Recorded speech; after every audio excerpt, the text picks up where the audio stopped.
Showroom में काम खत्म करने के बाद गोलू और उसके पापा बाहर निकले। अब उन्हें शहर में कुछ और जरूरी काम भी निपटाने थे। गोलू अपनी नई बाइक पर सवार था, पापा पीछे बैठे थे। जैसे ही वे शोरूम के मुख्य गेट से बाहर आए, सामने एक ऊंचा स्पीड ब्रेकर पड़ा मिला। गोलू ने बाइक की रफ्तार धीमी की, लेकिन बाइक अचानक बंद हो गई। उसने बिना घबराए फुर्ती से सेल्फ स्टार्ट किया और बाइक को आगे बढ़ा दिया। सड़क पर हल्की चहल पहल थी, मौसम खुला था और गोलू का मन हल्का होने लगा था। तभी उसे याद आया, उसने घर पर ही पापा से कहा था कि जरूरी काम से पहले बाइक को धुलवाने चलेंगे।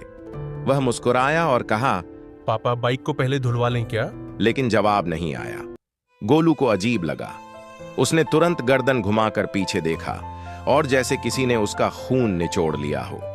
उसका चेहरा सफेद पड़ गया, आंखें फैल गईं और सांस रुक सी गई। पीछे सीट खाली थी, पापा बाइक पर थे ही नहीं। जैसे ही गोलू ने बाइक के पीछे देखा और पिता को न पाया, उसकी रफ्तार थम गई, पर दिल की धड़कनें तेज हो गईं। पापा कहते हुए वह बड़बड़ाया। एक पल के लिए लगा जैसे वक्त रुक गया हो। उसका दिमाग बुरी तरह उलझ गया। क्या वे ब्रेकर पर बाइक से उछलकर गिर पड़े, या कहीं उन्हें चक्कर आ गया और वे रास्ते में ही रह गए, या कुछ और? इन विचारों में उलझा हुआ गोलू तुरंत बाइक घुमाकर पीछे की ओर भागा, ठीक उसी रास्ते से जिससे वो आया था। हर मोड़, हर ब्रेकर, हर दुकान को गौर से देखता गया।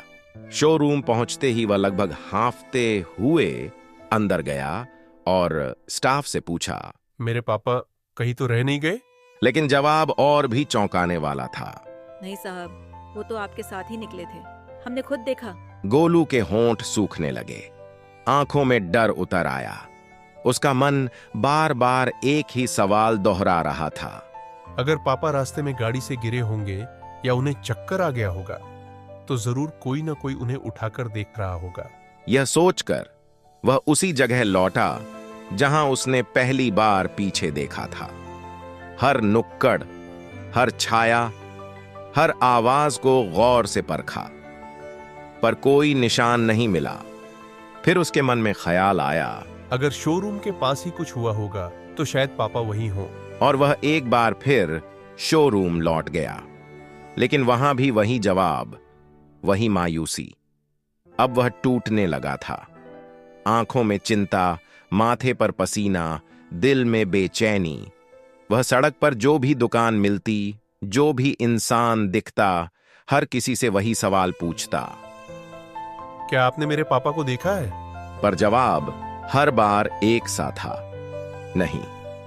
फिर उसके मन में एक नई आशंका जागी, कहीं पापा रास्ते में गिर पड़े हों और किसी ने उन्हें अस्पताल पहुंचा दिया हो। बिल्कुल बिना देर किए वह शोरूम के रास्ते में पड़ने वाले हॉस्पिटल पहुंचा।